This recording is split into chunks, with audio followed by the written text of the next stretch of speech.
Le temps est Amen. avancé. Nous allons passer directement à la première question. Je vais la retrouver.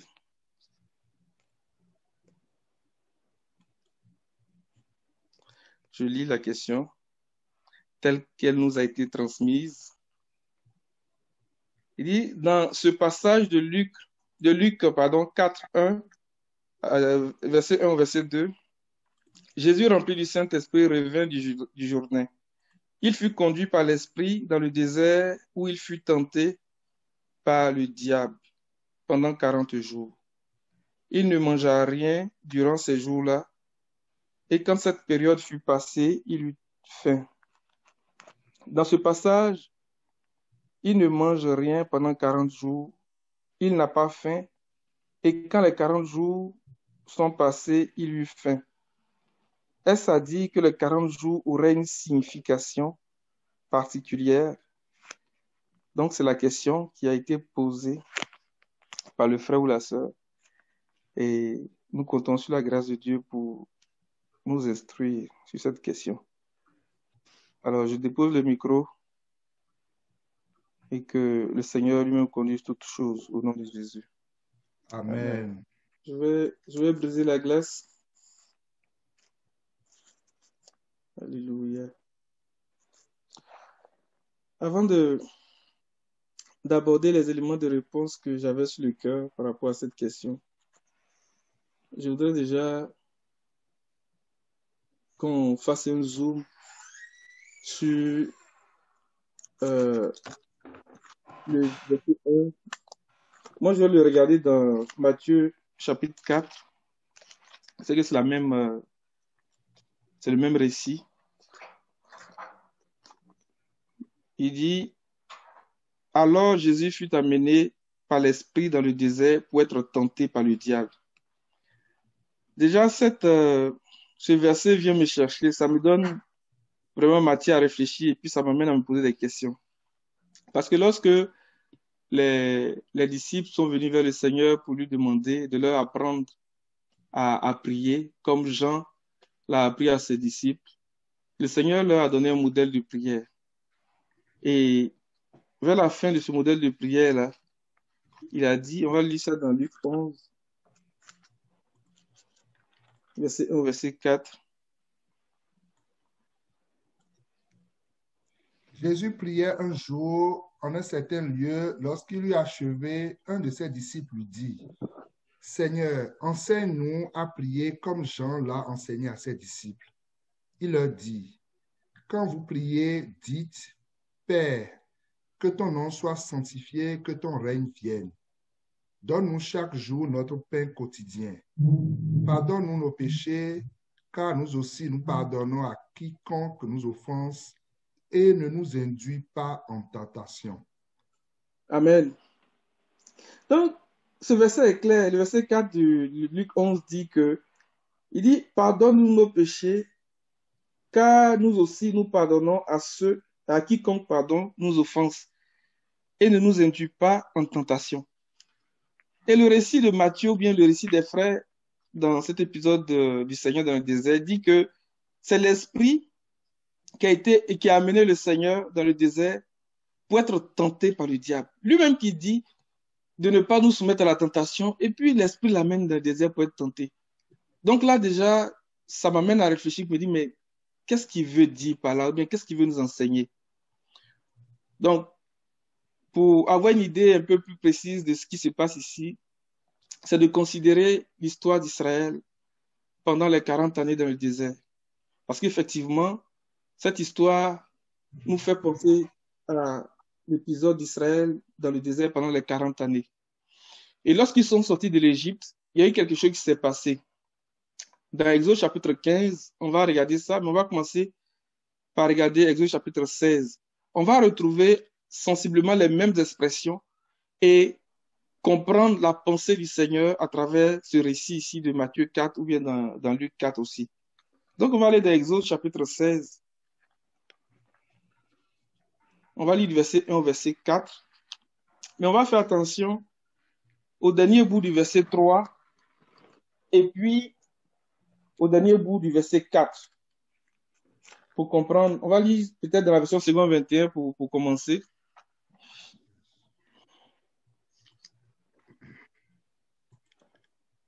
Exode 16, 16.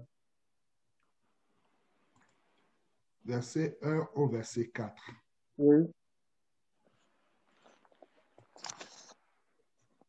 Toute l'assemblée des Israélites partit d'Élim et ils arrivèrent au désert de Sin, qui est entre Élim et Sinaï, et le Sinaï, le 15e jour du 2e mois après leur sortie d'Égypte. Toute l'assemblée des Israélites murmura contre Moïse et Aaron dans le désert. Les Israélites leur dirent, « Pourquoi ne nous sommes-nous pas morts de la main de l'Éternel en Égypte, quand nous étions assis près des marmites de viande, quand nous mangions du pain à satiété? Au contraire, vous nous avez conduits dans ce désert pour faire mourir de faim toute cette assemblée. » Verset 4. Amen. Ça, c'est ce que les enfants d'Israël ont commencé à dire dans leur murmure, dans leur plainte contre Moïse et Aaron, en disant que s'ils ont été amenés dans le désert, mais s'ils ont été conduits dans le désert, c'est parce que justement, Moïse et Aaron voulaient les faire mourir de faim. Cet épisode de la sortie de l'Égypte, du peuple d'Israël, à passer dans le désert, ou à passer à travers le désert, a été ordonné par le Seigneur lui-même. Parce que dans Exode 13, la Bible dit que le Seigneur n'a pas voulu qu'ils passent par le chemin des Philistins, de peur que le peuple éprouve des regrets en rencontrant les guerres. Mais il les a conduits dans le désert. Amen. Et devant cet épisode de faim, les enfants d'Israël ont commencé à murmurer pour dire, mais c'est parce que vous vouliez nous conduire ici pour que nous mourions de faim que nous avons venus dans le désert. Mais voici ce que le Seigneur va dire. Ça, c'est la parole du Seigneur. On va dire verset 4. L'Éternel dit à Moïse, « Je vais faire pleuvoir du pain pour vous depuis le ciel. Le peuple sortira et en ramassera chaque jour la quantité nécessaire. Ainsi, je le mettrai à l'épreuve et je verrai s'il suivra ou non ma loi. » Alléluia. Donc, voici ce que le Seigneur dit. Il dit ainsi, je le mettrai à l'épreuve. Dans la version lu second ici, il dit, le peuple sortira et en ramassera jour par jour la quantité nécessaire afin que je le mette à l'épreuve et que je vois s'il marchera ou non selon ma loi. Ça, c'est ce que le Seigneur veut. Le Seigneur veut que son peuple se conforme à sa loi. Son peuple marche selon sa loi. C'est ce que le Seigneur veut. Et pour que son peuple soit capable, bien que son peuple marche selon sa loi, le Seigneur va mettre le peuple à l'épreuve. Mais il va mettre le peuple à l'épreuve pour faire mourir en lui les désirs de la chair. Parce que la faim physique, ça, ce sont des besoins naturels qui viennent satisfaire aux besoins ou bien aux désirs de la chair. Et pour marcher selon la loi du Seigneur, pour marcher selon la voie du Seigneur, il faut être capable de faire mourir en nous tout ce qui est de la terre, tout ce qui est de la chair. Donc le Seigneur fait passer le peuple par le désert, bien dans le désert, pour le mettre à l'épreuve, pour voir s'il va marcher ou non selon la loi du Seigneur. Quand on vient dans le chapitre 15, pour savoir en quoi consiste cette loi-là, ou bien qu'est-ce qui rentrait dans cette loi, ou bien pourquoi le Seigneur donnait la loi, il explique un peu dans le chapitre 15, à partir du verset 25. Tu peux lire à partir du verset 22, s'il te plaît, mon frère, pour qu'on comprenne un peu ce qui se passe. Dans la version seconde 21, dans n'importe quelle version que tu as. Moïse fit partir Israël de la mer Rouge. Il prit la direction du désert de Shur et après 3 journées de marche dans le désert, ils ne trouvèrent point d'eau. Ils arrivèrent à Mara, mais ils ne purent pas boire l'eau de Mara parce qu'elle était amère. C'est pourquoi ce lieu fut appelé Mara. Amen. Amen. Déjà, ce que je veux dire, c'est que cet épisode des eaux de Mara, c'est l'expression de ce que le peuple avait dans le cœur. Parce que souvenons-nous que c'était un peuple qui sortait de 430 années d'esclavage. C'est un peuple qui a été marqué par la souffrance, qui a été marqué par la douleur. La Bible même dit que le pays d'Égypte était pour eux comme la maison de la fournaise du fer, la maison où on fait fondre le fer. Pour dire que c'était très dur pour Israël pendant ces 430 années. Ils ont été maltraités, ils ont été opprimés, ils ont été oppressés. Et nous connaissons l'histoire, comment le Seigneur a suscité le libérateur Moïse pour aller les faire sortir de l'Égypte.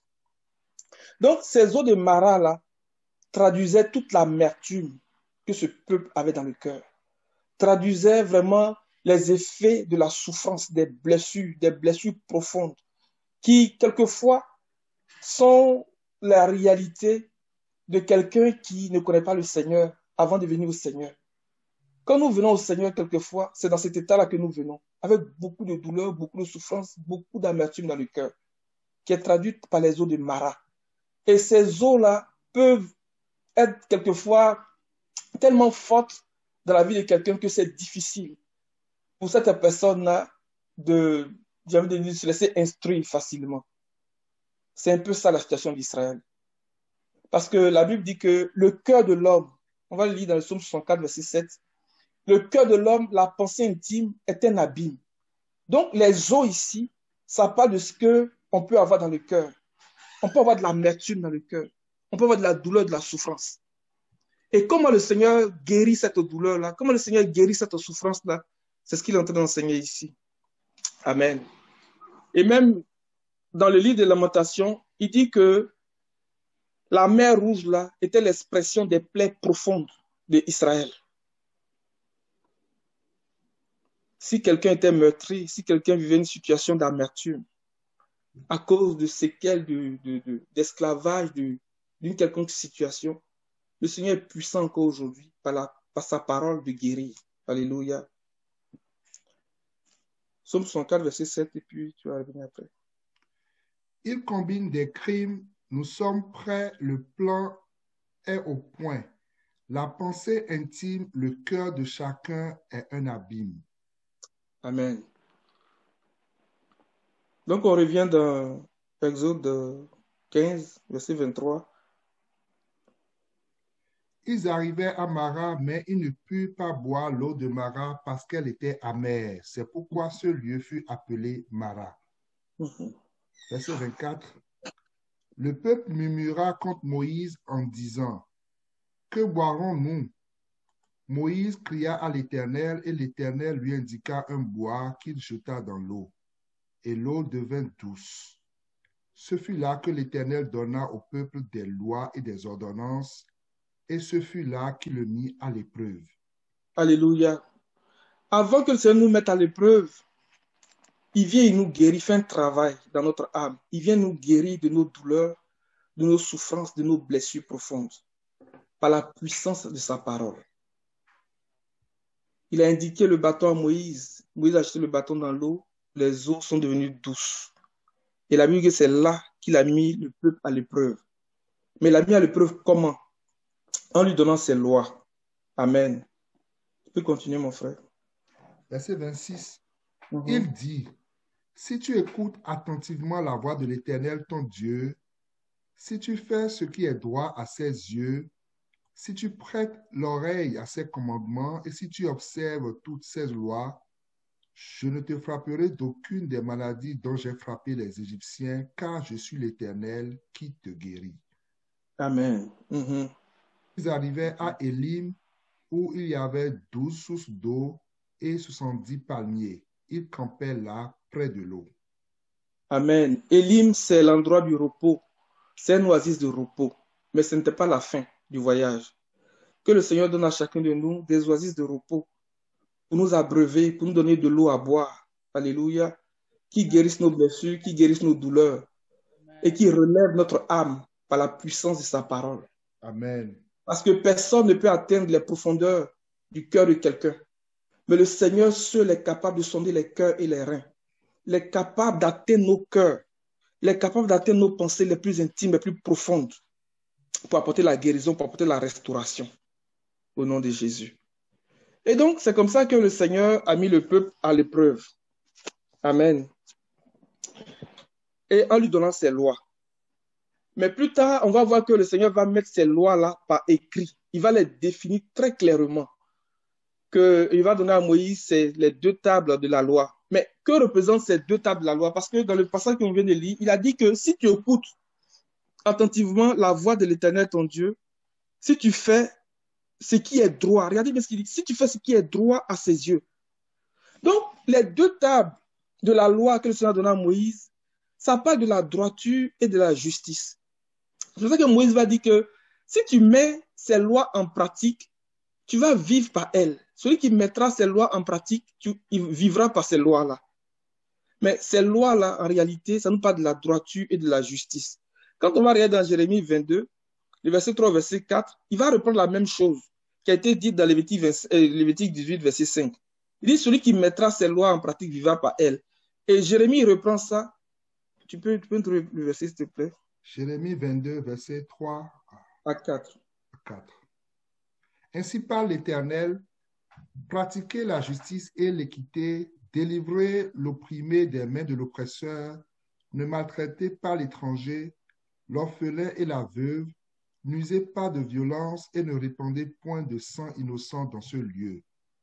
Car si vous agissez selon cette parole, les rois assis sur le trône de David entreront par les portes de cette maison, montés sur des chars et sur des chevaux, eux, leurs serviteurs et leur peuple. Amen. Il parle de la pratique de ces lois.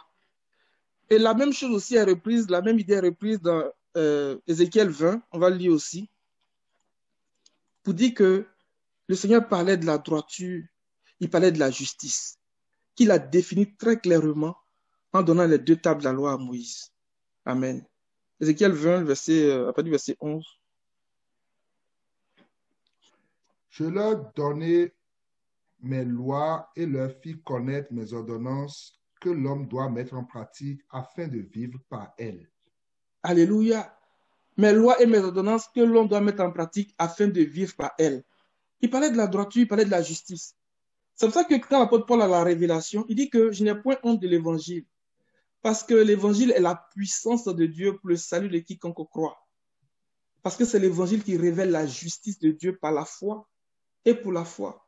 Selon qu'il est écrit, le juste vivra par la foi. L'évangile est la puissance de Dieu.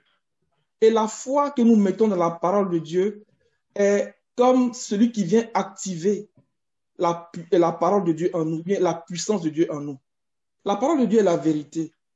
La parole de Dieu a été libérée, a été donnée. Mais c'est seulement lorsque nous mettons notre foi dans cette parole-là qu'elle s'active et produit la vie en nous, produit la justice en nous. Amen. Et nous permet d'expérimenter la guérison, nous permet d'expérimenter la rédemption. C'est deux niveaux de choses qui sont vraiment importantes à comprendre. C'est comme l'électricité que nous avons à la maison. Nous avons les prises et puis nous avons les appareils. Mais quand la prise est là, pas de contact avec un élément extérieur, il n'y a pas de problème. Mais quand tu branches l'appareil, le contact se crée et puis ça produit l'énergie, ça produit l'électricité. C'est un peu comme ça que je caricature. Le juste vivra par la foi. Amen. La parole de Dieu est la puissance de Dieu. Et la foi nous permet d'activer cette puissance-là en nous. Et lorsque nous mettons notre confiance dans la parole de Dieu, nous expérimentons tout ce que Dieu a dit dans sa parole. Que Dieu nous donne la foi. Alléluia. Amen. Donc voici un peu ce qui se passe. Le Seigneur amène Israël dans le désert pour le mettre à l'épreuve, pour apprendre à Israël à marcher selon sa loi, à marcher selon ses préceptes, pour leur donner la vie. Pour leur donner la vie.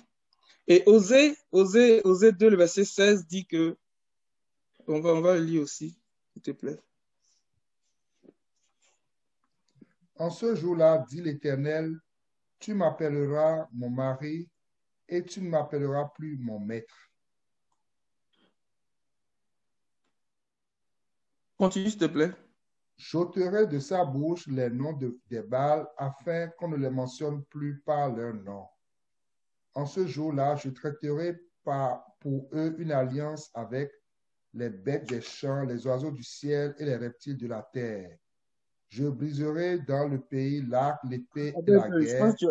Attends un peu, je cherche le verset là. Osée 2, verset 16. Oui, Ok. en Moi, dans ce ma jour, version ici, il dit, c'est pourquoi, voici, je vais la tirer et la conduire au désert, et je parlerai à son cœur. Toi, tu es au verset... Tu es quel verset? Osée 2, verset 16, tu as dit. Ouais. Moi, je suis dans la version lu second. Peut-être qu'il y a un décalage. C'est 14 chez Amen. 14. Hmm. Ok, verset 14 ici. Ouais, vas-y.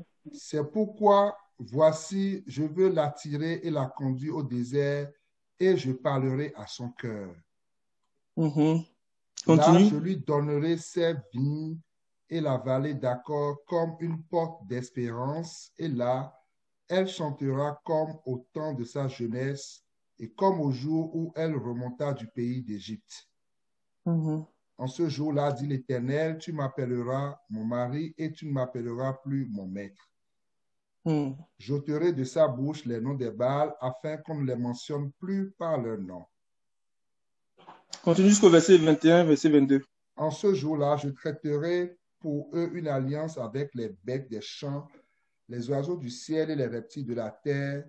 Je briserai dans le pays l'arc, l'épée et la guerre, et je les ferai reposer avec sécurité. Je serai ton fiancé pour toujours. Je serai ton fiancé par la justice, la droiture, la grâce et la miséricorde. Je serai Mhm. ton fiancé par la fidélité et tu reconnaîtras l'Éternel. En ce jour, Alléluia. Amen. Alléluia. Lorsque le Seigneur nous fait passer par le désert, voici ces choses-là qu'il veut faire avec nous. Le Seigneur veut parler à son cœur. Le Seigneur veut parler au cœur du peuple. Alléluia. Et il veut que le peuple soit fiancé à lui par la justice et par la droiture, par la grâce et la miséricorde. Mais tout ça là, ce sont les éléments par lesquels on apprend à marcher avec le Seigneur. C'est pour ça que Michel va venir dire que on t'a appris, ô homme, ce que le Seigneur demande de toi, c'est que tu marches humblement avec ton Dieu, que tu pratiques la justice, la miséricorde. Je crois que c'est dans Michel 6. On lit beaucoup, hein. Verset 8. On t'a fait connaître, ô homme, ce qui est bien, et ce que l'Éternel demande de toi, c'est que tu pratiques la justice, que tu aimes la miséricorde et que tu marches humblement avec ton Dieu. Amen. Voici ce que le Seigneur attend, ce que le Seigneur voulait d'Israël. Mais malheureusement, Israël a eu un comportement contraire. Et le psalmiste va reprendre ces choses-là et puis va décrire un peu le comportement d'Israël dans le désert, dans le psaume 78.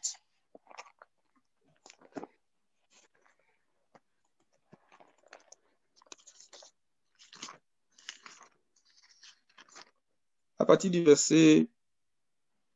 Il y a à partir du verset 15, s'il te plaît, mon frère. Il fondit des rochers dans le désert et il donna à S'il te plaît. boire. Attends, mon frère. Va à partir du verset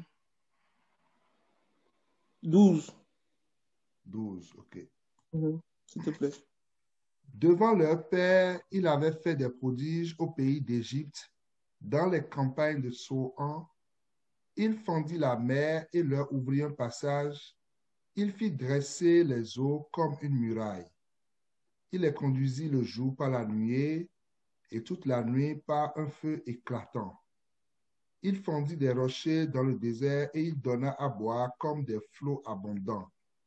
Du rocher, il fit jaillir des sources et couler des eaux comme des fleuves.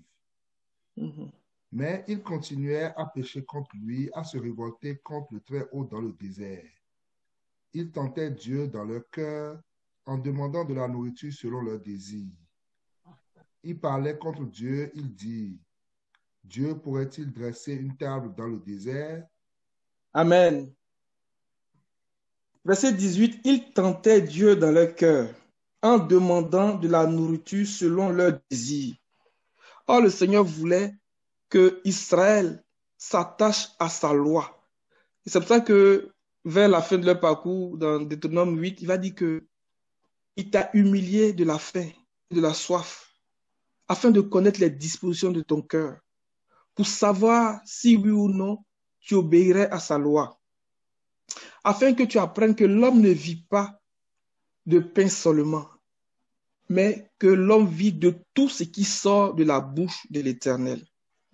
Parce que la parole de Dieu, là, celle qui nous donne la vie, ce qui sort de la bouche de Dieu, c'est sa parole, et c'est elle qui nous donne la vie. Et cette parole-là est la nourriture que le peuple de Dieu doit désirer, doit avoir pour avoir la vie. La parabole ou bien la métaphore de manger nous est révélée par le fait que le manger, là, c'est de faire la volonté de Dieu, c'est d'être, d'avoir, comment on appelle ça? Je cherche l'expression là. Lorsque le Seigneur parlait à la femme samaritaine, il a dit que ma nourriture est de faire la volonté de mon Père et la volonté de celui qui m'a envoyé et d'accomplir son œuvre. Donc la volonté de Dieu là, c'est ça qui doit être notre nourriture. Et parce que nous sommes nourris, parce que notre pensée est remplie du désir de faire de la volonté de Dieu, nous sommes capables de soumettre la chair et ses désirs. Parce qu'il peut arriver des moments où ce que le Seigneur veut, ou ce que le Seigneur attend de nous, c'est que nous sommes capables de prendre la hauteur, de soumettre les désirs de la chair pour qu'un travail efficace se fasse à un moment donné. C'est pour ça que le chrétien, dans sa vie chrétienne, dans sa marche avec le Seigneur, doit être capable, à certains moments, de se priver de nourriture.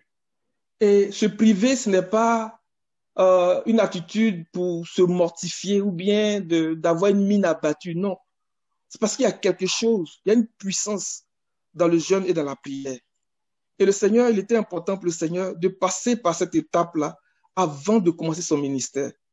J'amène ce point-là pour aller toucher la question du jeûne. Parce que la Bible dit qu'après avoir jeûné, il a eu faim. Pourquoi est-ce que c'est important? On va aller maintenant dans... On va relire le verset 2. Le verset 2 de Matthieu qu'on a lu là.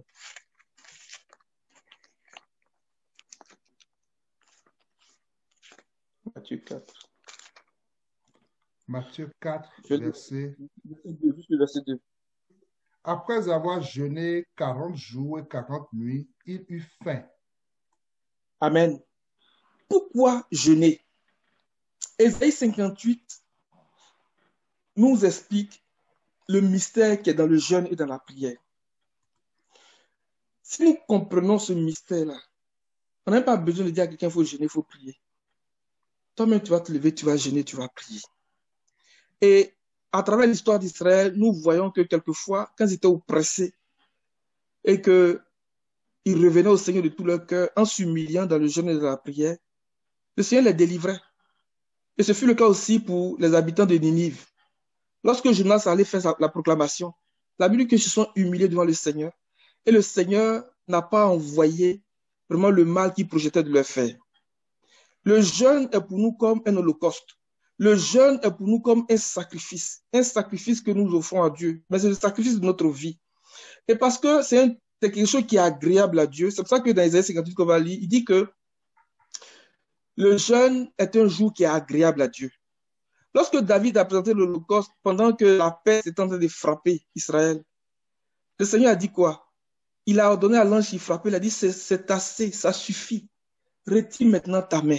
Alléluia. Range ton épée dans son fourreau.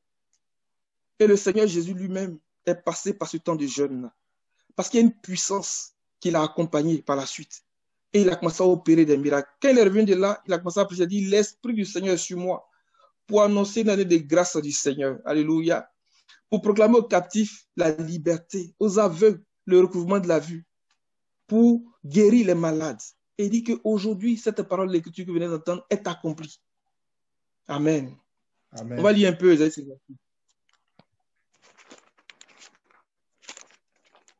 Donc, à mi-parcours, dans ce que je suis en train de dire, l'expression Jésus a été conduit dans le désert pour être tenté par le diable, ce n'est pas une tentation, parce que le Seigneur n'est pas tenté par le mal. L'apôtre Jacques dit que le Seigneur lui-même n'est pas tenté par le mal. Et il apprend à ses disciples, il dit que ne nous soumettons pas à la tentation. Mais c'était pour nous rappeler quelque chose. pour nous mettre à l'épreuve, pour voir si on va s'attacher à lui, si on va accepter de marcher dans la fidélité, on va accepter de marcher dans la miséricorde, dans la grâce, dans la justice et dans la droiture, pour connaître les dispositions du cœur de l'homme. Alléluia. Et que nous engagions dans une bonne conscience envers lui, pour soumettre les désirs de la chair. Parce qu'il faut que l'esprit domine tout notre être, pour ne pas que nous marchions selon la chair. Parce que si nous marchons selon la chair, c'est la mort. Et si nous sommes conduits par la chair, nous allons commencer à tenter Dieu. Et c'est ce que le diable a dit dans la deuxième tentation. Il a mis le Seigneur en haut du temple et puis il a dit, jette-toi par terre. Le Seigneur a dit, il est aussi écrit, tu ne tenteras pas le Seigneur ton Dieu. Donc tenter Dieu, c'est parce que tu sais ce que Dieu veut et tu fais autre chose. Et tu t'attends à ce que le Seigneur dit là s'accomplisse pour toi. Isaïe 58, on va lire un peu. À partir de quel verset? Il y a partir du verset 1. Crie à plein gosier, ne te retiens pas, élève ta voix comme une trompette et annonce à mon peuple ses iniquités, à la maison de Jacob ses péchés. Amen. Lorsque nous jeûnons, la Bible nous dit ici que notre voix est comme le son d'une trompette. Or, nous savons que le Seigneur nous a demandé de sonner de la trompette lorsque nous irons en guerre. En ce moment-là, nous nous rappelons au souvenir de l'Éternel. Alléluia. Donc, jeûner, c'est bon. C'est un canal dédié. C'est une voie d'accès au trône. Et nos voix parviennent au Seigneur. Alléluia. Vas-y encore. Tous les jours, ils me cherchent, ils veulent connaître mes voies. Comme une nation qui aurait pratiqué la justice et n'aurait pas abandonné la loi de son Dieu, ils me demandent des arrêts de justice, ils désirent l'approche de Dieu. C'est ça aussi, ça vient de jeûne. Lorsque nous jeûnons, c'est ce que nous sommes en train de dire à Dieu. Que Seigneur, nous voulons connaître tes voies. Nous voulons que tu prennes pour nous des arrêtés de justice. Alléluia. On dit les ministres, les premiers ministres et les ministres prennent, c'est quoi, c'est des arrêtés, hein? Mais le président, il prend des décrets.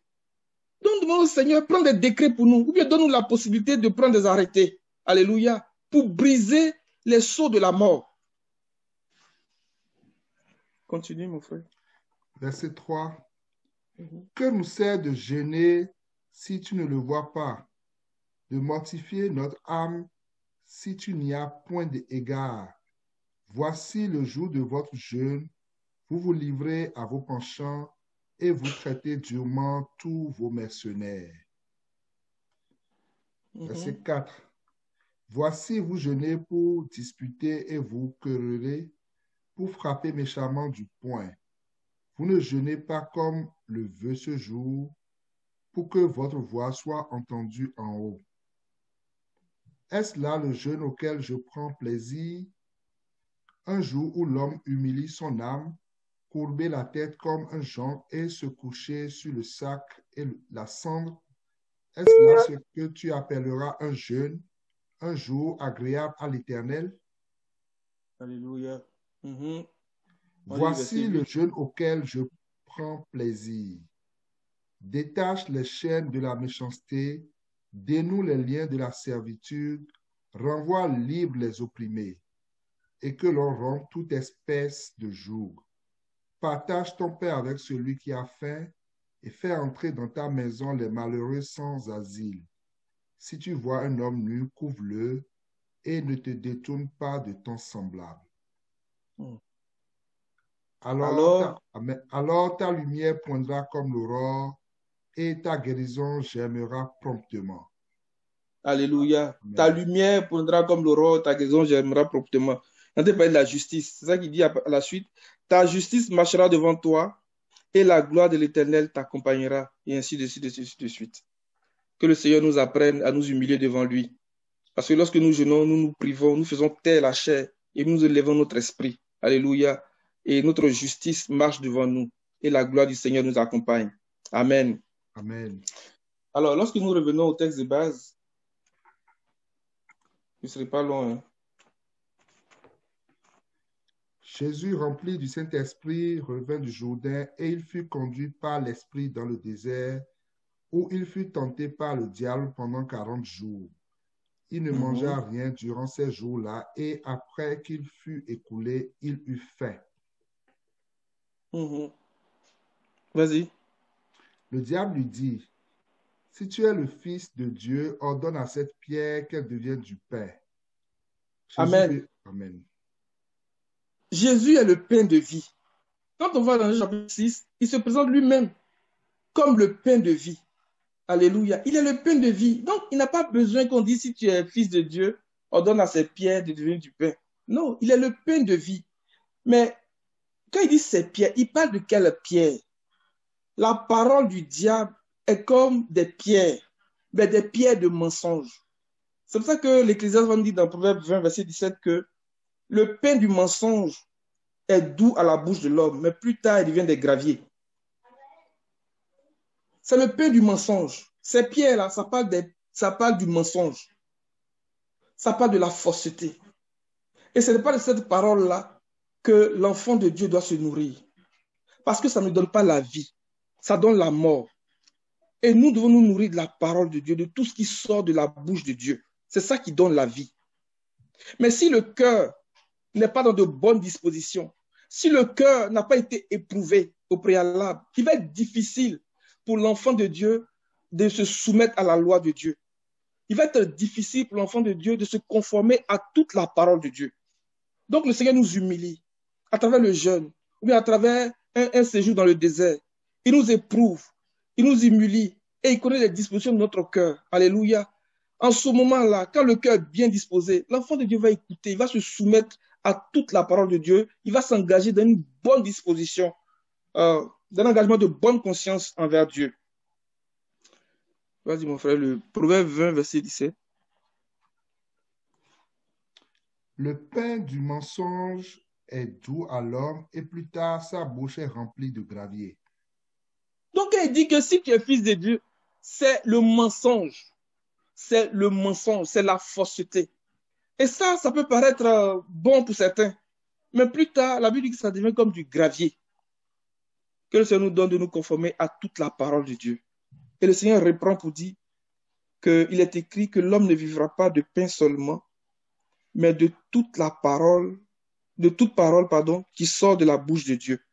Ça nous évoque ce que le Seigneur a dit dans Deutéronome chapitre 8, lorsqu'il résumait le parcours d'Israël dans le désert.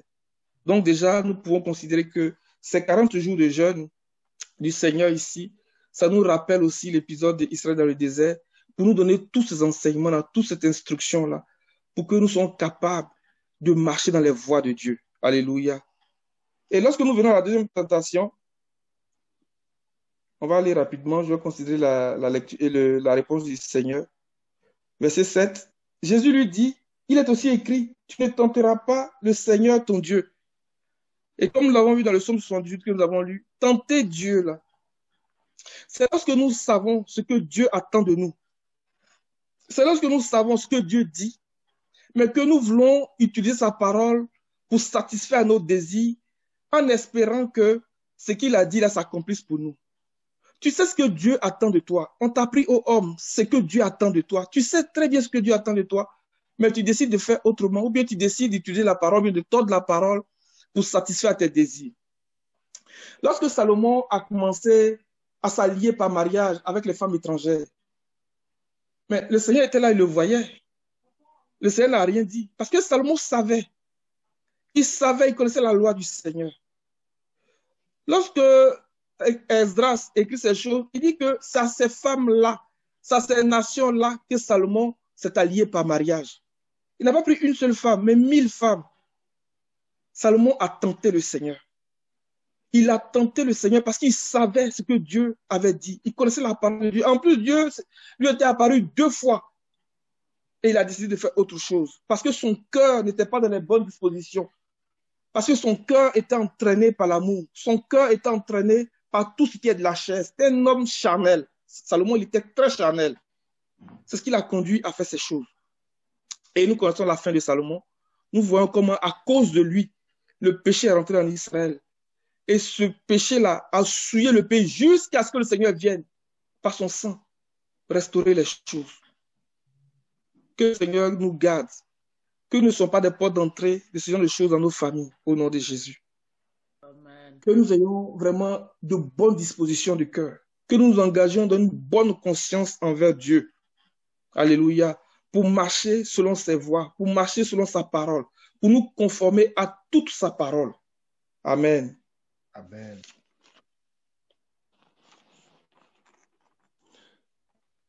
La troisième tentation. Verset 9. Le diable le conduisit encore à Jérusalem, le plaça sous le haut du temple et lui dit, si tu es le Fils de Dieu, jette-toi d'ici en bas. Non. Verset 9, verset 9. On doit se décaler. Hein? Luc 4, verset 9. Non, je suis dans Matthieu. Excuse-moi. Je vais Ok. lire dans Matthieu rapidement pour ne pas être trop long.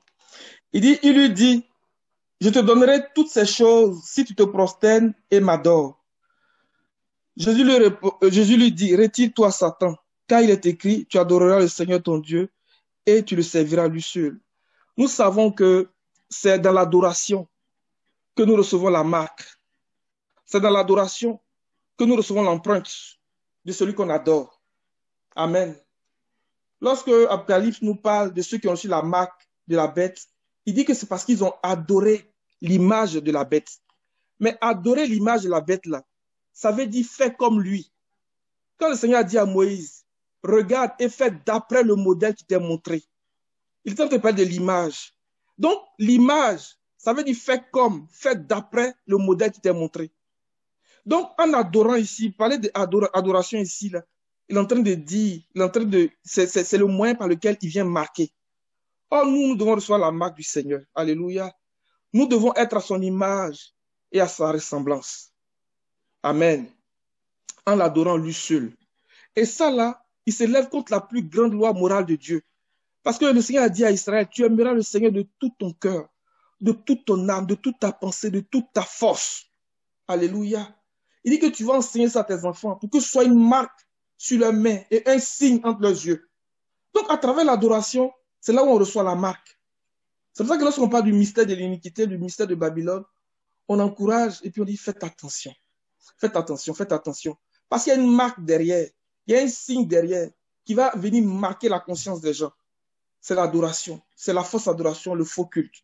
Mais nous, parce que nous adorons le Seigneur, il est en train de nous transformer à la même image que lui. Et à travers ce dernier bout aussi, on reconnaît les paroles de l'apôtre qui dit, résistez au diable et il fuira loin de vous. Le Seigneur a résisté au diable. Et la Bible dit dans le verset 11, alors le diable le laissa et voici des anges vinrent auprès de Jésus le servir. Que le Seigneur nous apprenne à résister au diable en fuyant ce qui est dans le monde, en n'aimant pas le monde. Parce que celui qui aime le monde est ennemi de Dieu. Alléluia. Aimons le Seigneur, attachons-nous au Seigneur, dans une bonne disposition du cœur, dans l'engagement d'une bonne conscience envers lui. Acceptons l'épreuve. Acceptons l'épreuve. Le Seigneur peut permettre une épreuve pour juste un temps. Mais avec l'épreuve, le Seigneur prépare aussi le moyen d'en sortir. Parce que le Seigneur ne nous soumet pas des épreuves qui nous dépassent, qui sont au-delà de nos forces. Donc lorsque nous passons par des moments difficiles, ne disons pas, ah, ça là c'est sûr que non. Avec l'épreuve, il prépare aussi les moyens d'en sortir. Et l'autre chose que je voulais dire pour m'arrêter, c'est qu'à travers ce récit, nous voyons que le Seigneur dit clairement que de même que le rocher accompagnait Israël pendant son parcours dans le désert, il les abreuvait, il les nourrissait, mais on voit aussi que le diable qui était là dans le jardin était aussi là dans le désert durant le parcours d'Israël. Et c'est lui qui venait souffler ces pensées-là. C'est lui qui voulait exciter le peuple à murmurer, à se plaindre. Il y a d'autres niveaux de choses aussi qu'on pourrait dire par rapport à ce récit-là. Parce que transporter le Seigneur ou bien venir parler au Seigneur, ça, ce sont des choses de l'esprit. Donc, il y a des gens, des serviteurs de Dieu, que le diable vient et puis il vient ouvrir leur esprit, vient illuminer leur esprit sur des profondeurs de Satan, sur des réalités spirituelles et se laisse corrompre. Je vais m'arrêter là pour l'instant. J'ai été long, excusez-moi. Que le Seigneur nous bénisse. Amen. Amen. Ok, que le nom du Seigneur soit béni. Amen. Amen. Donc, je disais que je voulais apporter quelques éléments aussi de réponse, de contribution par rapport à la question qui a été posée. Et je vais dire que je vais partir avec le point qui est de savoir est-ce que le chiffre 40 a une signification particulière? Nous savons que dans les Écritures, les chiffres ont aussi une signification de façon générale. Et le chiffre 40, ça revient très souvent. Et si on fait quelques croisements dans les Écritures, je vais dire de la Genèse Apocalypse, on peut voir que ça a été associé à des événements ou bien à des choses plus ou moins dans les Écritures. Donc, c'est quelque chose qui apparaît souvent. Et on peut noter que, par exemple, le chiffre 40 a été associé à des situations d'épreuve, comme le frère vient de le dire, et notamment le jeûne et la prière. Mais aussi, l'épreuve elle-même, là, des fois, elle peut devenir jugement. C'est-à-dire qu'au moment de l'épreuve, quand tu ne comprends pas et puis ça devient autre chose, ça peut virer en jugement. Donc, des fois aussi, on voit que le chiffre 40 est associé à des jugements.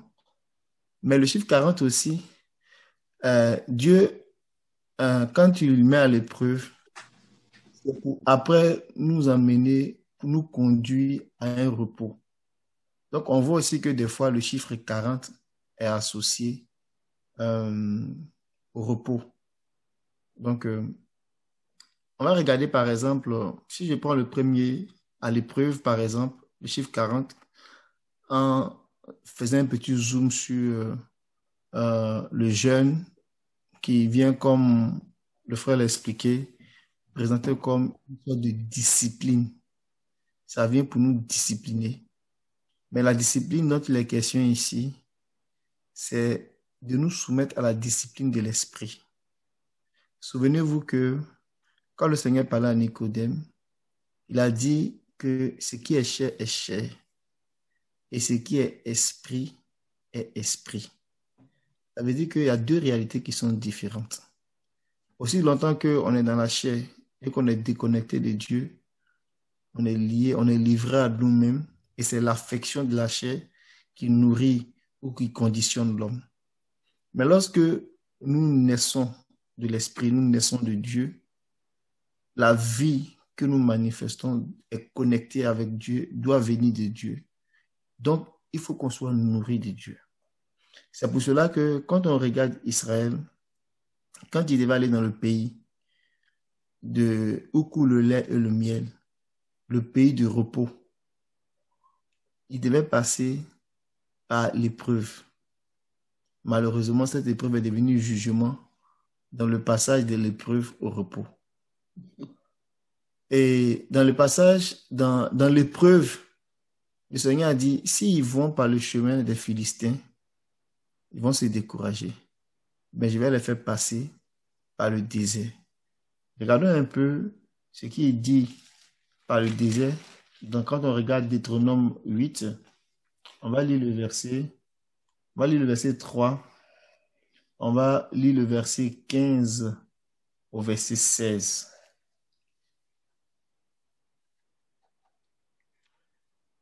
Il t'a humilié, il t'a fait souffrir de la faim et il t'a nourri de la manne que tu ne connaissais pas et que n'avaient pas connu tes pères, afin de t'apprendre que l'homme ne vit pas de pain seulement, mais que l'homme vit de tout ce qui sort de la bouche de l'Éternel. Versets 15 à 16. Qui t'a fait marcher dans ce grand et affreux désert où il y a des serpents brûlants et des scorpions, dans des lieux arides et sans eau, et qui a fait jaillir pour toi de l'eau du rocher le plus dur, qui t'a fait manger dans le désert la manne inconnue à tes pères, afin de t'humilier et de t'éprouver pour te faire ensuite du bien. Amen. Que le Seigneur soit béni. Donc, vous voyez que dans le dernier verset, là, on dit que le Seigneur il a nourri Israël de la manne pour l'humilier, mais après, là, pour lui faire du bien. Donc, après, pour lui donner du repos. Donc, la première étape qui était on va dire, l'épreuve, l'humiliation, c'était l'humiliation de la chair. C'était la discipline, la soumission à l'esprit. Quand on parle de discipline ici, on ne parle pas de mortifier la chair. On parle de la discipline de l'esprit. Comment on se soumet à l'esprit, comment on se soumet, comment on écoute Dieu, comment on obéit à Dieu. On ne peut pas être obéissant à Dieu si on est affectionné aux choses de la chair. Il faut qu'on soit affectionné aux choses de l'esprit pour que notre esprit soit obéissant à Dieu.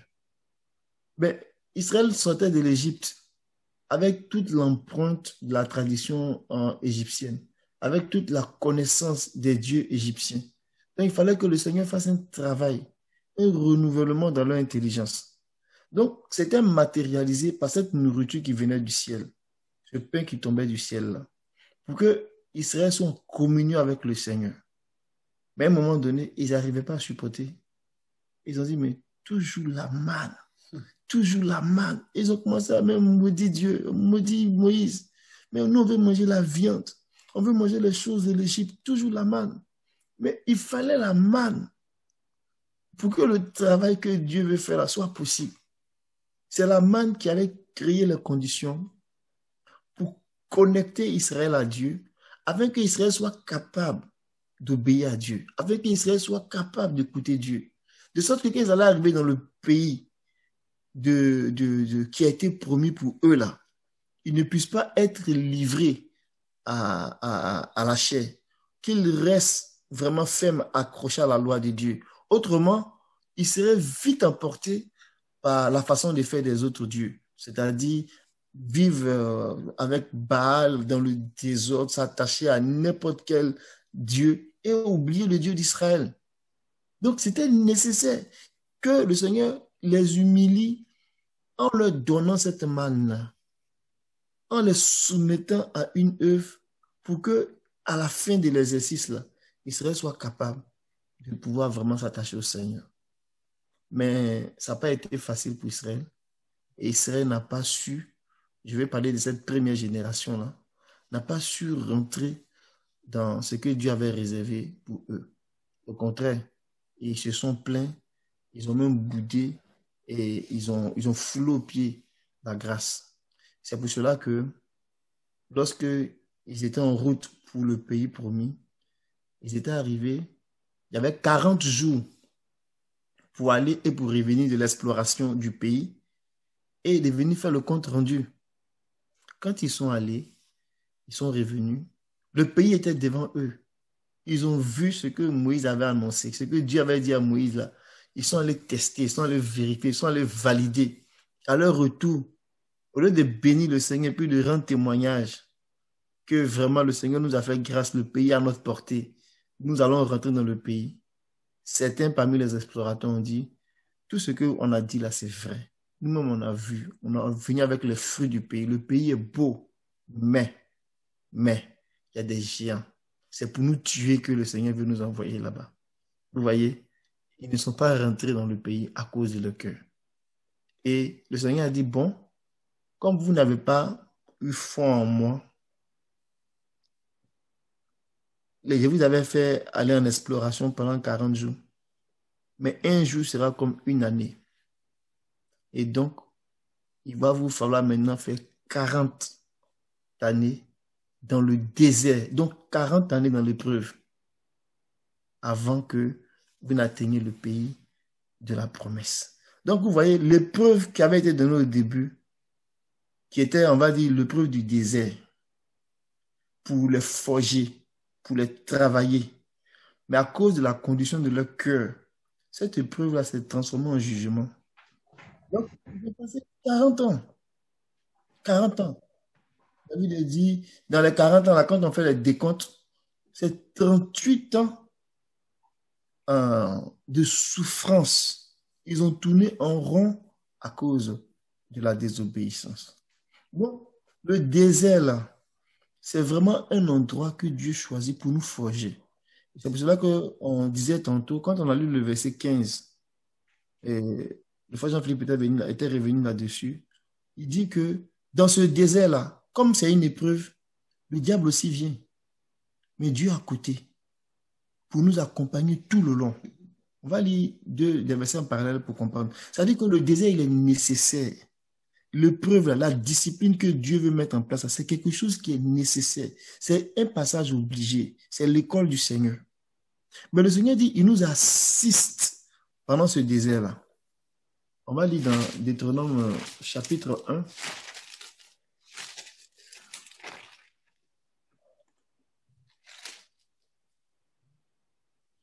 Le verset 31. Lis par exemple le verset 19 et puis tu sautes, tu lis le verset 31. Nous partîmes d'Horeb et nous parcourûmes en entier ce grand et affreux désert que vous avez vu. Nous prîmes le chemin de la montagne des Amoréens comme l'Éternel notre Dieu nous l'avait ordonné et nous arrivâmes à Kades Barnéa. Amen. Verset 31. Mhm. Puis au désert où tu as vu que l'Éternel ton Dieu t'a porté comme un homme porte son fils pendant toute la route que vous avez faite jusqu'à votre arrivée en ce lieu. Amen. Vous voyez, quand on met ces deux versets dans le contraste, là, ou du moins qu'on les met en parallèle, on voit que dans ce désert-là, il n'y a pas que la manne qui était, j'ai envie de dire, une nourriture d'humiliation. Il fallait affronter, on va dire, la dureté même du désert. Le désert était affreux. Il y avait certains segments du désert qui étaient terribles, qui étaient difficiles. Mais Moïse dit ici au verset 31 que Dieu lui-même vous a porté comme un homme porte un enfant. Dieu vous a porté pour que vous soyez capable de traverser le désert. Dans Deutéronome 9, 8 qu'on a lu au verset 15, on dit dans ce désert, il y avait des serpents brûlants. Il y avait des serpents brûlants, il y avait des scorpions. Donc le désert, il y avait quand on lit dans Luc, par exemple, dans Marc chapitre 1, quand le Seigneur a été poussé dans le désert, ce n'était pas un désert de tout repos. Marc chapitre 1, le verset 12 à 13. Aussitôt, l'Esprit poussa Jésus dans le désert où il passa 40 jours tenté par Satan. Il était avec les bêtes sauvages et les anges le servaient. Amen. Vous voyez, le diable était là-bas. Le serpent brûlant était là-bas. Les scorpions étaient là-bas. C'est pour ça qu'il quelque part a dit, il vous a donné le pouvoir de marcher sur les scorpions. Parce que au moment où on sera en train de passer par le désert, là, les scorpions seront là. Mais il nous donne le pouvoir de marcher sur les scorpions, de marcher sur les scorpions, de saisir des serpents brûlants. Mais si on n'a pas cette conscience-là, très, très, très profonde, que Dieu est avec nous dans le désert et qui nous porte comme un homme porte son fils, et qu'on se met à murmurer, on risque de tomber dans le piège. Les enfants d'Israël ont murmuré dans Nombre 21. Ils ont dit, mais toujours la manne, toujours la manne, toujours la manne. La Bible dit que le Seigneur a enlevé sa protection. Des serpents brûlants sont venus et ils ont commencé à dévorer le peuple. Donc, soyons conscients que dans le désert, là, les bêtes sauvages sont là. L'ennemi est là. Là, on est à l'épreuve, on est mis à l'épreuve, mais ce n'est pas une épreuve, on va dire, de tout repos par rapport à l'esprit du mal. De la même façon que Christ les suivait dans le désert, le serpent aussi, il n'est pas loin, il est là. Les scorpions sont là. Les bêtes sauvages sont là. Ils sont là pour dévorer. Ils rôdent tout. Mais en même temps, Dieu aussi envoie ses anges pour nous servir. Que le Seigneur nous donne vraiment de comprendre que lorsqu'on est mis à l'épreuve, il faut qu'on persévère pour passer l'étape de l'épreuve. Donc, la même façon que Moïse aussi a fait son désert. C'est vrai qu'il était dans le désert. Mais quand il devait aller chercher la loi de Dieu, il est rentré dans des moments de jeûne et prière. On peut lire ça dans Deutéronome et dans Exode. Exode 24. Dans Exode 24, par exemple, il était rentré dans la nuée. Je pense que c'est le dernier chapitre, le dernier verset du chapitre.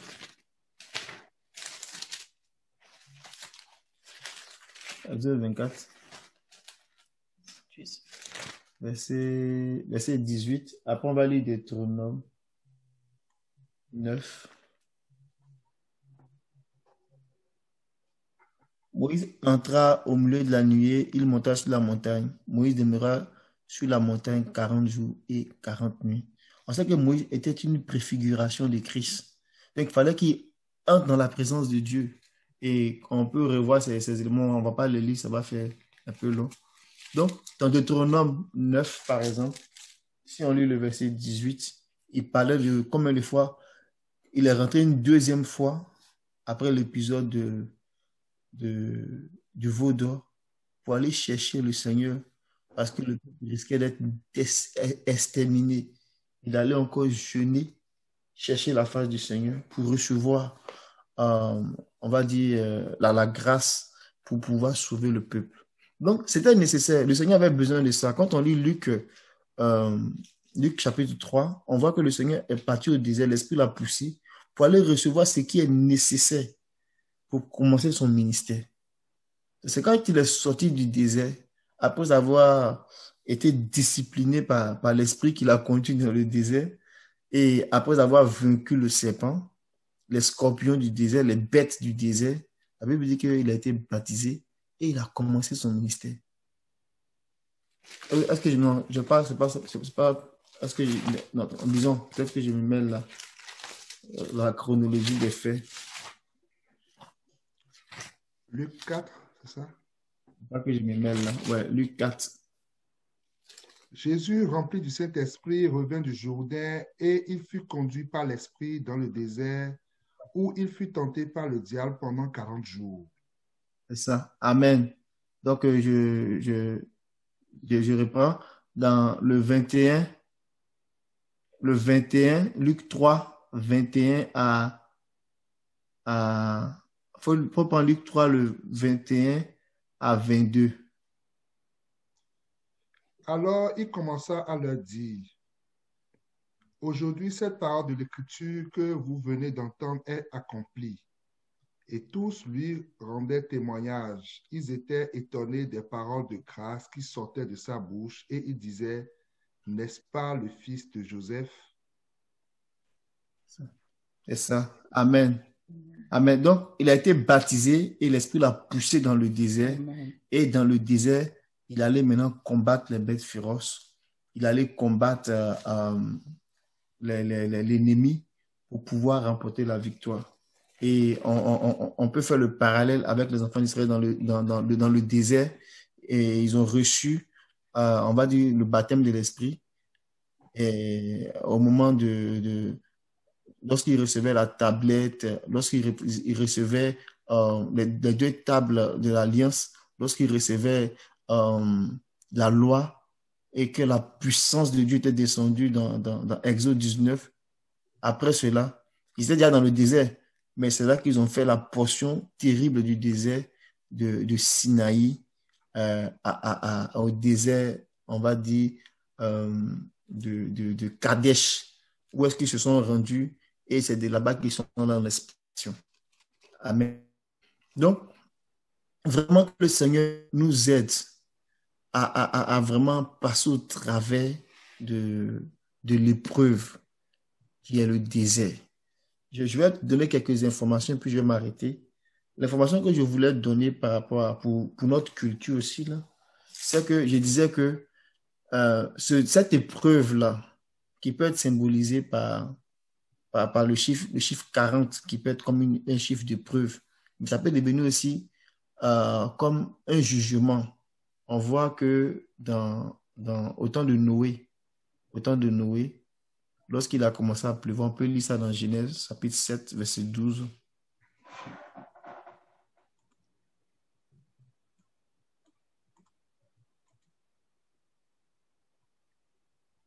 La pluie tomba sur la terre 40 jours et 40 nuits. Amen. Donc, le chiffre 40 aussi peut symboliser une sorte de jugement. On voit que, par exemple, Israël, quand ils étaient dans le livre des Juges, il disait tantôt que l'épreuve vient, l'épreuve peut se transformer en jugement, mais le Seigneur, c'est pour nous faire du bien quand il envoie l'épreuve, pour nous donner du repos. Et quand on lit les livres de juges, on voit qu'à chaque fois, quand Dieu leur donnait du repos, c'était 40 ans de repos. On peut lire ça par exemple dans Juge 5, Juge 5, 31, Juge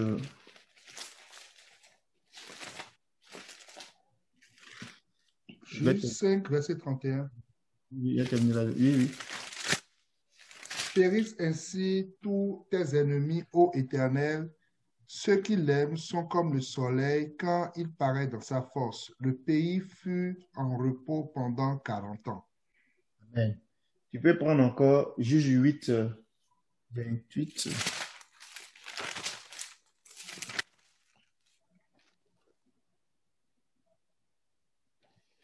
On se souvient de cet épisode-là avec Gédéon. Juge 8, 28. Madian fut humilié devant les enfants d'Israël et il ne leva plus la tête. Et le pays fut en repos pendant 40 ans durant la vie de Gédéon. Amen. Et c'est comme ça que Dieu faisait. Quand on va voir, ça arrive souvent, Dieu leur donnait, parce que Dieu leur donnait ces 40 ans-là pour dire la stabilité aussi, la maturité. C'est pour cela que quand ils arrivaient, quand David entrait en fonction, la Bible dit qu'il a fait 40 ans. 40 ans, il a régné 40 ans en Israël. Salomon a régné 40 ans en Israël. Donc, c'est un temps aussi de maturité. On rentre dans un temps de tranquillité.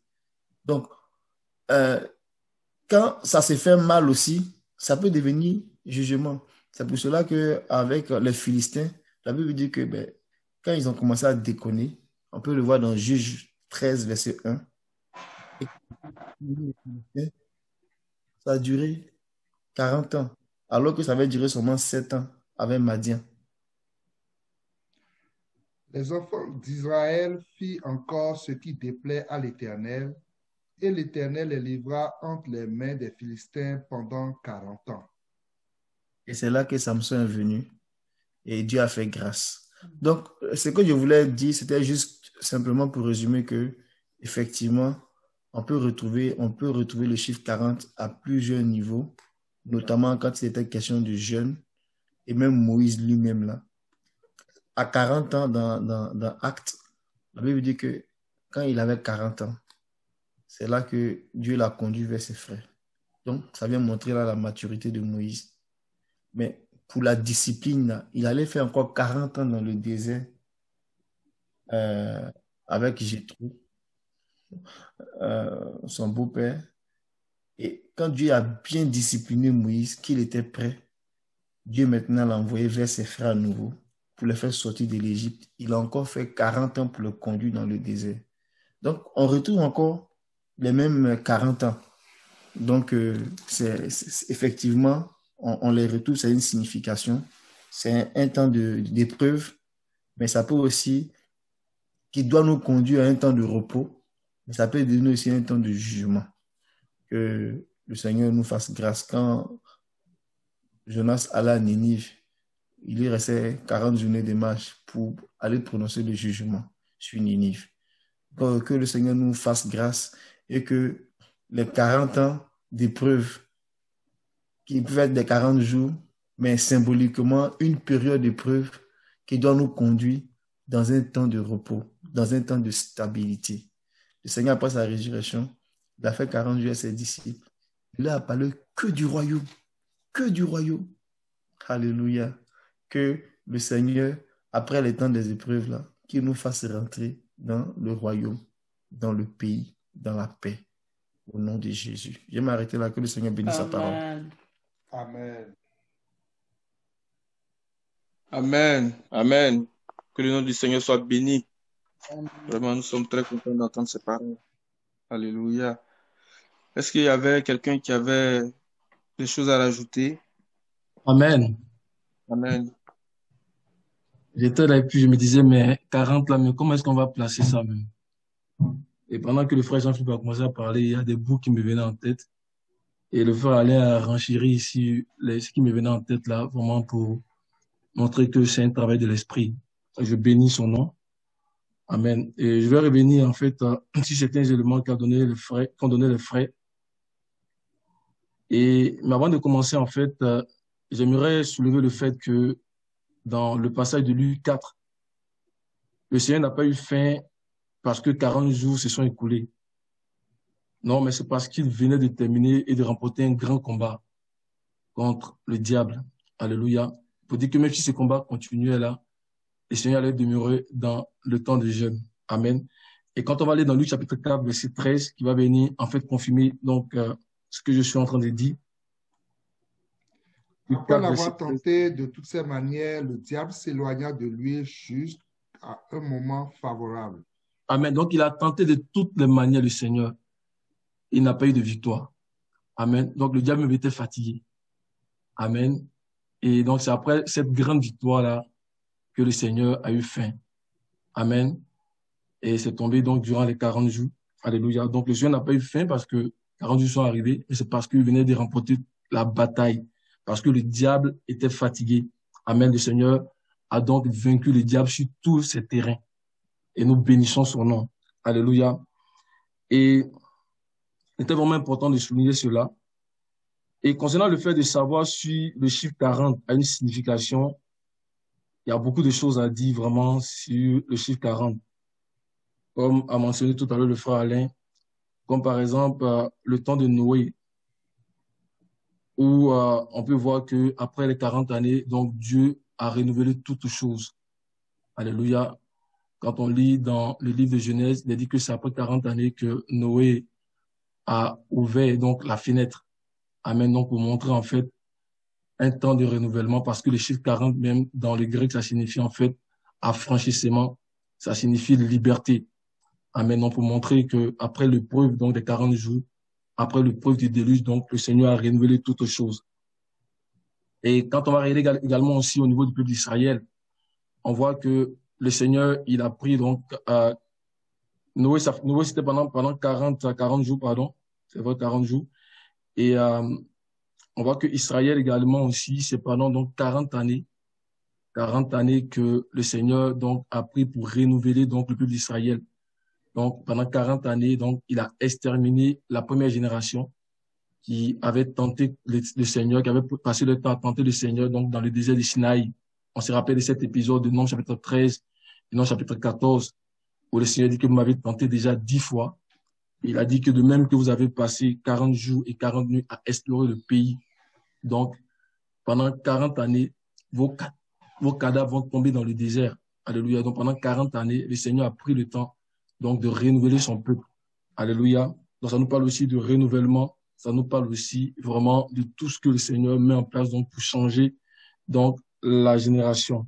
Amen. Mais pour le passage qui touche en fait, pour ceux qui touchent en fait au passage, doit être tiré la question de ce soir-là. Aller à toucher ce volet-là. Il y a lieu de faire un parallèle entre le ministère du Seigneur Jésus-Christ et le ministère de Moïse. Amen. Parce que le ministère de Moïse, à travers la loi, préfigurait le ministère du Seigneur Jésus-Christ, le ministère que le Seigneur allait manifester à travers l'évangile. Et quand on lit, par exemple, dans Jean chapitre 1, le verset 17, alléluia, donc il y a lieu d'aller faire un parallèle pour savoir qu'est-ce que Moïse même a reçu. Donc, durant les 40 jours donc, de jeûne qu'il a passé sur la montagne de Sinaï, et quand il est descendu, qu'est-ce qu'il a commencé à faire? Et donc, quand on va mettre en parallèle ces deux ministères-là, on va effectivement voir qu'est-ce que le Seigneur Jésus-Christ a reçu durant donc ces 40 jours de jeûne. Amen. Et lorsqu'il est sorti de là, qu'est-ce qu'il a commencé à faire? Amen. Dans Jean chapitre 1, le verset 17. Car la loi a été donnée par Moïse, la grâce et la vérité sont venues par Jésus-Christ. Amen. Donc, la loi a été donnée par Moïse, la grâce et la vérité sont venues par Jésus-Christ. Amen. Donc, le ministère de la loi, qui est l'image, en fait, préfigurait le ministère de l'évangile qui est la réalité. Amen. Donc, en regardant ce qui s'est passé dans la loi, en allant regarder donc le ministère de Moïse qui préfigurait le ministère de Christ, on peut en tirer donc des enseignements, on peut en tirer donc des résultats, des conclusions. Alléluia. Et N'oublions pas que lorsque nous avons commencé à lire dans Luc chapitre 4, le verset 1, il a dit que c'est l'Esprit même qui a poussé le Seigneur à aller dans le désert. Donc, ce n'est pas un travail charnel. Ce n'est pas des jours charnels que le Seigneur a passé donc, dans le désert. Ce n'est pas de lui-même qu'il a allé. On dit c'est l'Esprit qui l'a poussé. Amen. Pour dire qu'on verra également aussi dans le cas de Moïse, c'est Dieu qui l'a dit de monter. Donc, c'est un travail de l'Esprit. Alléluia. C'est un travail de l'Esprit où l'Esprit amène ses serviteurs dans un endroit, alléluia, pour leur véhiculer quelque chose, pour leur donner quelque chose, pour l'œuvre qu'ils doivent manifester. Alléluia. Et donc, tu vas lire Luc chapitre 4, verset 1, et puis on va aller dans Exode, donc pour regarder ce que Moïse a reçu et faire un parallèle avec ce que le Seigneur a reçu. Amen. Jésus, rempli du Saint-Esprit, revint du Jourdain et il fut conduit par l'Esprit dans le désert. Amen. Donc, il a été conduit par l'Esprit. Amen. On va aller dans Exode chapitre 24. On va regarder donc le verset 12 au verset 16. Exode 24, verset 12 au verset 16.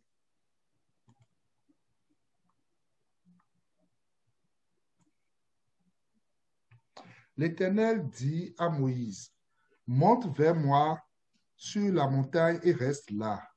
Je te donnerai des tables de pierre, la loi et les ordonnances que j'ai écrites pour leur instruction.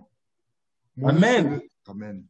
Donc, on voit que c'est le Seigneur même qui demande à Moïse aussi de monter, alléluia, sur la montagne. Amen. Donc, c'est un travail de l'Esprit. Amen. C'est l'ordre de Dieu. Alléluia. Donc, l'Esprit a poussé le Seigneur dans le désert. Ici, on voit que c'est le Seigneur, l'Éternel même qui demande à Moïse de monter. Amen. Et dit que c'est pour lui donner.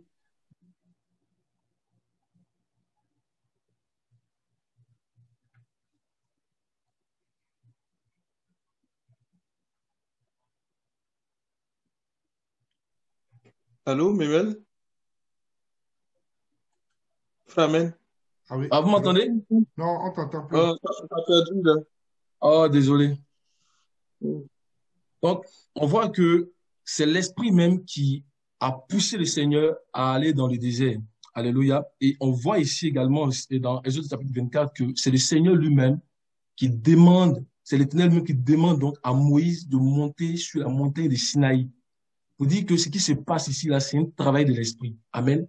Et on voit que, donc, à la fin des 40 jours, le Seigneur dit qu'il va donner à Moïse donc des tables de pierre, la loi et les ordonnances.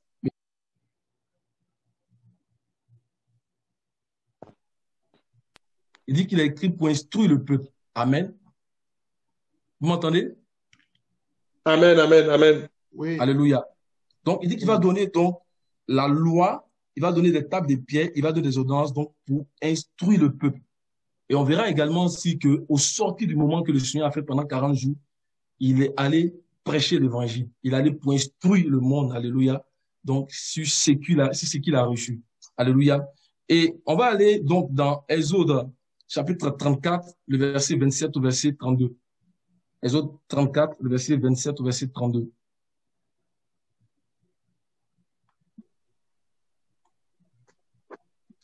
L'Éternel dit à Moïse, écris ces paroles, car c'est conformément à ces paroles que je traite alliance avec toi et avec Israël. Moïse fut là avec l'Éternel 40 jours et 40 nuits. Il ne mangea point de pain et il ne but point d'eau. Et l'Éternel écrivit sur les tables les paroles de l'alliance, les 10 paroles. Moïse descendit de la montagne du Sinaï, ayant les 2 tables du témoignage dans sa main. En descendant de la montagne, il ne savait pas que la peau de son visage rayonnait parce qu'il avait parlé avec l'Éternel. Aaron et tous les enfants d'Israël regardaient Moïse, et voici la peau de son visage rayonnait, et ils craignaient de s'approcher de lui. Moïse les appela, Aaron et tous les principaux de l'assemblée vinrent auprès de lui, et il leur parla.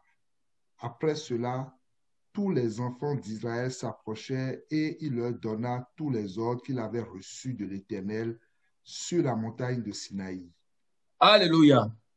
Donc, il a dit que Moïse sur la montagne a reçu la gloire de la loi. Amen. Il a reçu la gloire de la loi de telle sorte que son visage rayonnait. Amen. Et le verset 32 nous dit que après cela, tous les enfants d'Israël s'approchaient et il leur donna tous les ordres. Donc, il a instruit donc les enfants d'Israël sur tout ce qu'il avait reçu. Amen. Donc, cette gloire qui était sur lui, cette puissance qu'il a reçue, donc qui est la gloire de la loi, il est descendu et il a instruit le peuple d'Israël sur ce qu'il avait reçu. Alléluia. Et la semaine passée, je pense que nous avons regardé un peu dans 2 Corinthiens 3, donc où le frère Alou faisait une correspondance entre cette gloire qu'il avait reçue et la gloire, le ministère de l'Esprit, donc la gloire donc de l'Évangile. Alléluia. Donc il y a une correspondance à aller chercher ici. Amen. Et au verset 32, donc, après cela, tous les enfants d'Israël s'approchaient et il leur donna tous les ordres qu'il avait reçus de l'Éternel sur la montagne de Sinaï. Alléluia. Donc, Moïse a pris 40 jours et ses 40 nuits pour chercher la face de Dieu. Amen. Donc, on ne doit pas oublier qu'il était sur la montagne de Sinaï et le peuple d'Israël était aussi en train d'adorer le veau. Amen. Il a cherché donc la face du Seigneur et il est descendu donc avec la gloire de la loi donc pour instruire le peuple. Amen. Et la correspondance que nous allons faire avec ce que nous lisons chapitre 4, c'est le livre de Luc. Amen. Dans la suite, après la tentation du Seigneur, on va aller dans Luc chapitre 4. Et mon frère, tu vas lire les versets 14 et les versets 15. Verset 14, verset 17. Ça va nous instruire encore plus. Verset 14, verset 17.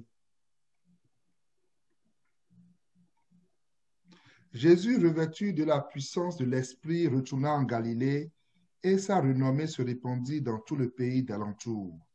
Il enseignait dans les synagogues et il était glorifié par tous.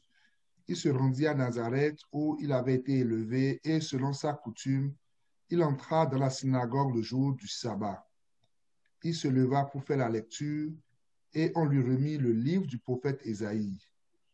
L'ayant déroulé, il trouva l'endroit où il était écrit. C'est bon. Donc, on voit au verset 14 qu'on dit que le Seigneur, il a été revêtu de la puissance de l'Esprit et il est retourné en Galilée et sa renommée s'est répandue dans tout le pays. Alléluia. Donc, durant les 40 années, donc les 40 jours pendant que le Seigneur a fait, durant ces temps de tentation-là, le Seigneur, par sa soumission, donc à la parole de Dieu en tout point, parce qu'il a été tenté en tout point et il a vaincu le diable avec la parole. Donc, par sa soumission, par la parole en tout point, comme Moïse s'est soumis aussi sur la montagne de Sinaï, le Seigneur, il a reçu quelque chose. Amen. Et il est descendu donc pour instruire aussi. Quand on va aller dans Matthieu chapitre 4 qui nous parle de la même scène. Alors, Matthieu 4, moi, je vais te trouver le passage, mon frère.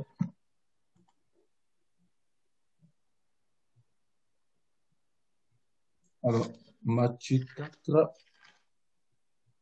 on va lire du verset 12 au verset 17. Donc là, tu vas d'abord le verset 11 pour nous montrer que après le verset 11, il y a une suite. Après qu'il soit sorti de cette tentation, il y a une suite. Tu vas d'abord le verset 11. Alors le diable le laissa, et voici des anges vinrent auprès de Jésus et le servèrent. Continue maintenant. Donc, il y a une suite après ça. Vas-y, mon frère. Jésus, ayant appris que Jean avait été livré, se retira dans la Galilée. Il quitta Nazareth et vint demeurer à Capharnaüm, situé près de la mer, dans le territoire de Zabulon et de Nephtali, afin que s'accomplisse ce qui avait été annoncé par Ésaïe le prophète.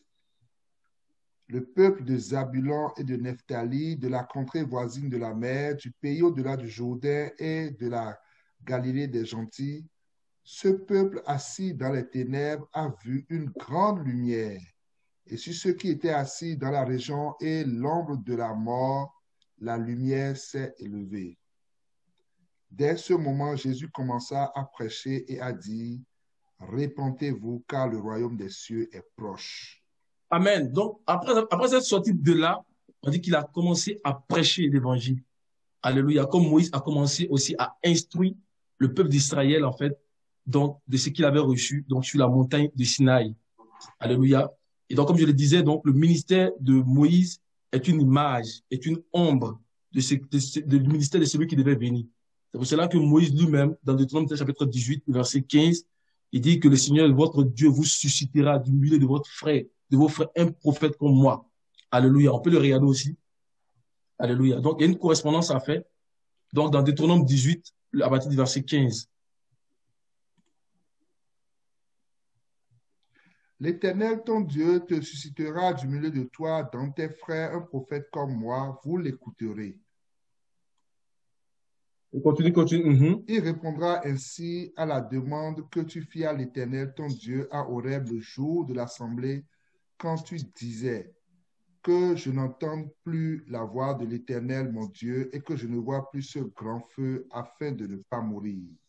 Quand on va dans Actes chapitre 3, donc l'apôtre Pierre reprend cela pour mentionner effectivement que ce que Moïse disait ici, là, donc il faisait allusion donc au Seigneur, alléluia, qui allait venir donc pour révéler donc le véritable ministère, le ministère de l'évangile, alléluia, le ministère de la lumière, donc du soleil qui brille dans toute sa force, par rapport au ministère donc de la loi qui était comme le ministère de la lune, alléluia. Donc il y a une correspondance. On va chercher donc dans ces choses anciennes là, donc venir voir un peu ce que Dieu voulait donc nous enseigner, alléluia.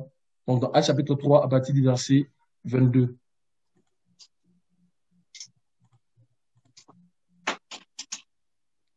Moïse a dit, le Seigneur votre Dieu vous suscitera d'entre vos frères un prophète comme moi. Vous l'écouterez dans tout ce qu'il vous dira, et quiconque n'écoutera pas ce prophète sera exterminé du milieu du peuple. Amen. Donc ici, il fait une correspondance donc, pour parler donc de celui qui devait enseigner que c'est le Seigneur. C'est pour cela que tous les prophètes qui venaient à un moment donné, les Juifs lui demandaient, est-ce que c'est celui dont Moïse avait parlé? Amen. Donc, on va aller finalement dans 2 Corinthiens chapitre 3 pour terminer. Alléluia. Donc, il faut aussi une correspondance donc, de ces deux ministères-là. Alléluia. 2 Corinthiens 3. Alors, à partir du verset 5. Ce n'est pas à dire que nous soyons par nous-mêmes capables de concevoir quelque chose comme venant de nous-mêmes. Notre capacité, au contraire, vient de Dieu. Il nous a aussi rendus capables d'être ministres d'une nouvelle alliance, non de la lettre, mais de l'esprit, car la lettre tue, mais l'esprit vivifie. Or, si le ministère de la mort, gravé avec des lettres sur des pierres, a été glorieux, au point que les fils d'Israël ne pouvaient fixer les regards sur le visage de Moïse à cause de la gloire de son visage, bien que cette gloire fût passagère, combien le ministère de l'Esprit ne sera-t-il pas plus glorieux? Si le ministère de la condamnation a été glorieux, le ministère de la justice est de beaucoup supérieur en gloire. Et sous Amen. Amen. Amen. Donc, on voit que la gloire que Moïse a reçue, donc, comme on a vu dans Exode chapitre 34, avec laquelle il est descendu donc, pour prêcher donc, la loi, donc, pour donner les instructions de Dieu au peuple d'Israël, le Seigneur aussi a reçu la gloire de l'évangile. Et durant donc, ces 40 jours donc, de tentation, avec la soumission qu'il a eu à sa soumission au Père, il a reçu aussi une puissance, comme on a vu dans Matthieu chapitre 4. Et il est descendu donc pour annoncer. Donc, c'était un temps de préparation pour lui. Donc, un temps de préparation pour aller donc prêcher, donc pour aller donc manifester son ministère. Alléluia. Donc, j'ai voulu donner ces bouts-là pour ajouter à ce que les frères ont dit là, aller chercher dans la loi, donc le ministère de Moïse, donc pour venir donc parler donc de ce que le Seigneur également aussi a manifesté durant ces 40 jours. Donc, ça nous prend souvent d'aller regarder dans la loi, d'aller regarder la vie du peuple d'Israël et de revenir dans la réalité pour voir ce que le Seigneur veut nous enseigner, non seulement sur le ministère de Christ, mais sur aussi ce qu'il est en train de faire pour l'Église. Donc, que le Seigneur nous bénisse. C'était les bouts de passage que je voulais rajouter. Amen. Amen. Que le Seigneur nous bénisse abondamment. Que le Seigneur nous bénisse. Je ne saurais résumer tout ce que les frères ont apporté, mais je pense que nous allons prier et nous allons demander au Seigneur de nous donner cette bonne disposition de cœur, cette soumission totale à l'Esprit de Dieu, et que le Seigneur lui-même nous pousse à l'obéissance, nous pousse à la consécration, nous pousse dans une dévotion totale à l'Esprit, de manière à soumettre entièrement tout ce qui est de la chair. Dans le passage de Deutéronome chapitre 8, le Seigneur dit que, en évoquant ces 40 années, il dit que tes vêtements ne sont pas usés sur toi, tes pieds ne sont pas enflés. Il dit que tu n'as manqué de rien. Et nous disons souvent que même un vêtement que tu achètes aujourd'hui, il peut se déchirer. Un vêtement que tu achètes aujourd'hui, il peut se déchirer, il peut se souiller. Amen. Mais c'est quel habit tu portes pendant 40 années et puis ça ne se déchire pas sur toi? Ça là, c'est d'un langage que c'est en train de parler. Et l'apôtre Pierre, dans 1 Pierre 1, à partir du verset 3, il dit qu'il y a un héritage qui nous est réservé dans le ciel, lequel héritage ne peut ni se souiller, ni se flétrir. Alléluia. C'est un héritage. Donc, c'est comme si cet habit dont il était question au sujet d'Israël, quand le Seigneur parlait dans Deutéronome 8, il faisait allusion à un héritage. Et l'apôtre Paul, ayant la révélation du mystère de la résurrection, dit que la chair et le sang ne peuvent hériter du royaume de Dieu. Donc, il faut que ce corps mortel, ou bien il faut que ce corps-là soit englouti par la vie. Donc, lorsque ce qui est incorruptible va venir et que l'immortalité va venir par-dessus, on va dire que la mort a été engloutie dans la victoire. Alléluia. Et ça prend de passer par le chemin du désert. Ça prend les 40 années d'épreuve pour soumettre totalement tout ce qui est de la chair. Parce qu'il dit que la chair et le sang ne peuvent pas être du royaume. Or, les œuvres de la chair sont manifestes. Et nous connaissons les œuvres de la chair. Et dans 1 Corinthiens 6, à partir du verset 9, verset 10, l'apôtre Paul reprend ça encore. Il dit, ces choses-là dont je parle là, tous ceux qui commettent de telles choses ne vont pas hériter du royaume. C'est pour ça que nous allons prier ce soir. Pour dire, Seigneur, fais-nous passer par cette formation, par ton école. C'est l'école du Seigneur pour nous éduquer. Dans Deutéronome 11, verset 3, il dit, souviens-toi comment le Seigneur, ton Dieu, t'a éduqué, sa puissance, sa grandeur, sa force, et tous les signes et les prodiges qu'il a fait devant toi pendant ces 40 années, depuis ta sortie de l'Égypte, jusqu'à ce que tu arrives ici. Parce qu'au moment où le Seigneur est en train de parler de ça, Israël s'apprêtait à traverser le Jourdain, donc à aller rentrer dans le pays, donc aller posséder l'héritage. Pour eux, c'était un héritage terrestre. Mais pour nous, c'est un héritage qui nous est réservé dans le ciel. Et c'est notre espérance. La vie éternelle. Amen. La vie incorruptible. C'est la puissance de Dieu qui vient sur nous pour engloutir la mort. Mais lorsque nous parlons de la vie, ce n'est pas la vie de demain. On commence à expérimenter ces choses-là par la foi, par l'obéissance à l'Esprit de Dieu, par la soumission totale à l'Esprit. Que le Seigneur nous aide, qu'il nous fortifie. Amen. Et que ce soit un exercice auquel nous nous soumettons même avec la joie du Saint-Esprit. Parce que nous savons, comme les frères l'ont dit, qu'au sortir de là, on peut aller s'arrêter devant le Sanhédrin pour dire, aujourd'hui, cette parole du Seigneur est accomplie. Que les aveugles voient, que les boiteux marchent, que les lépreux soient purifiés, Amen. Que les captifs soient libérés par la puissance de l'Esprit qui est sur nous. Nous Amen. Déclarons ces choses et ces choses s'opèrent. Alléluia. Amen. Que nous allons chercher ces choses-là dans le jeûne et dans la prière, dans des veillées de prière. Les frères, soyons endurants. Soyons vraiment endurants. Lorsque nous nous retrouvons pour prier, ne regardons pas le temps. C'est vrai que nous avons des engagements, mais venons dans une attitude de dire, Seigneur, je veux descendre d'ici, je veux sortir d'ici comme Moïse. On dit parce qu'il avait parlé avec l'Éternel. Alléluia. Amen. Que le Seigneur nous donne et nous transmette des oracles de vie. Que nos visages soient rayonnants de gloire. Alléluia. Que la puissance du Saint-Esprit nous accompagne. Pierre et Jean y passaient. On enverrait à sortir les malades pour que l'ombre de l'un d'entre eux les couvre. Ah, les amis, c'est possible encore aujourd'hui. Il y a des gens qui ont expérimenté ça.